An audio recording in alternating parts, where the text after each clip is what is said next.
तुमने कभी खुद से पूछा है, अगर भगवान है तो इंसान इतना टूटा क्यों है?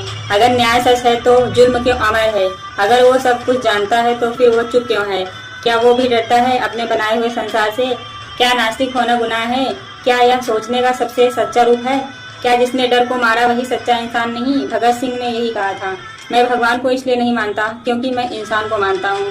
मैं डर से नहीं, तर्क से नास्तिक बना हूँ। सोचो कितनी ताकत चाहिए होती है ये कहने के लिए कि जब पूरी दुनिया तुम्हें झुकाना चाहती हो तब तुम कहो मैं नहीं झुकूंगा। भगत सिंह का जन्म किसी देवता के घर नहीं हुआ था।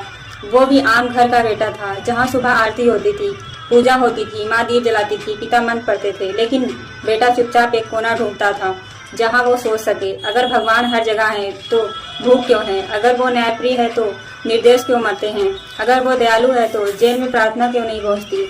और वहीं से शुरू हुआ उनका बगावत का रास्ता। वो बगावत धर्म से नहीं थी, वो बगावत अंधेपन से थी। वो किसी देवी देवता से नहीं लड़ रहे थे, वो उस झूठ से लड़ रहे थे जिसने इंसान को घुटनों पर ला दिया था। कितनी बार हम भी तो वही करते हैं, मंदिर में जाते हैं, आंखें बंद करते हैं, पर सवाल नहीं करते। हम डरते हैं कि कहीं भगवान नाराज ना हो जाए। पर भगत सिंह ने कहा था, अगर मेरा सवाल भगवान को नाराज करता है तो मुझे ऐसे भगवान की जरूरत नहीं। वो कहते थे, मनुष्य अपनी परिस्थितियों का निर्माता है। जिस दिन उसने ये मान लिया कि वो अपने भाग्य से बड़ा है, उसी दिन वो सचमुच जन्म लेता है। लोगों ने कहा, मौत सामने है, अब तो भगवान को याद कर लो। वो मुस्कुराए और बोले, अगर मैं डर के कारण भगवान को याद करूं तो मेरा नास्तिक होना झूठा है। सोचो कैसा दिल होगा उस इंसान का जो फांसी के फंदे के नीचे खड़ा होकर भी कहे, मैं नहीं डरता। वो मरने नहीं जा रहा था, वो जागने जा रहा था, हम सबको जगाने। उन्होंने लिखा, नास्तिक होना कोई अपराध नहीं, या तो विचार का उत्सव है। मैं ईश्वर में इसलिए विश्वास नहीं करता क्योंकि मैंने इंसान में विश्वास करना सीखा है। उन्होंने पूछा, क्या यह न्याय है कि एक स्त्री को पाप कहकर बांध दिया जाए और एक पुरुष के पाप को परंपरा कहकर पूज लिया जाए? क्या यह न्याय है कि एक भूखा बच्चा मंदिर के बाहर बैठा रहे और अंदर सोने के सिंहासन पर भगवान विराजमान हो? अगर भगवान है तो वो चुप क्यों है? और अगर वो नहीं है तो फिर हम कब बोलेंगे? भगत सिंह ने कहा, जो आदमी सोचता नहीं वो जीता नहीं। उनके लिए नास्तिकता मतलब था आंखें खोलना, हर सवाल जो डर के कारण दबा दिया गया उसे दोबारा पूछना। वो विज्ञान में विश्वास करते थे, कहते थे, जहाँ तर्क खत्म होता है वहीं अंधविश्वास शुरू होता है। जहाँ रोशनी फैली, धर्म ने महादीवारें खड़ी कर दी। उसके लिए क्रांति कोई युद्ध नहीं थी, वो सोच की आज़ादी का अवसर था।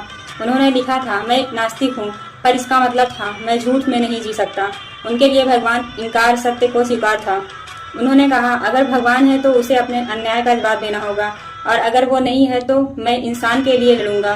देखो जरा, वो फांसी की ओर नहीं जा रहे थे, वो अपने विचारों की अमरता की ओर जा रहे थे। उनकी आंखों में कोई पश्चाताप नहीं था, सिर्फ एक मुस्कान जिसमें लिखा था, मुझे डर नहीं। वो जानते थे शरीर मिट जाएगा पर सोच नहीं, मौत जीत जाएगी पर सवाल जिंदा रहेंगे। और वही सवाल आज तुम्हारे सामने खड़ा है। क्या तुम भी सवाल कर सकती हो? क्या तुम भी डर से ऊपर उठ सकती हो? क्या तुम कह सकती हो, मैं खुद सोचूंगी? क्योंकि अगर तुमने ये कह दिया तो तुम सिर्फ जिंदा नहीं रहोगी, तुम आज़ाद रहोगी। भगत सिंह ने हमें सिखाया, सवाल पूछना पाप नहीं, सवाल पूछना ही ईमानदारी है। जो डर में चुप है वो अंधा है, अंधा इंसान है। जो सोचता है वही संपूर्ण है। तो अब मैं तुमसे एक सवाल, क्या तुम तैयार हो सोचने के लिए? क्योंकि जिस दिन तुम सोचने लगोगे उस दिन तुम्हारा जन्म होगा एक नए इंसान के रूप में। लाइक करिए, शेयर करिए, कमेंट करिए स्नेहा के साथ।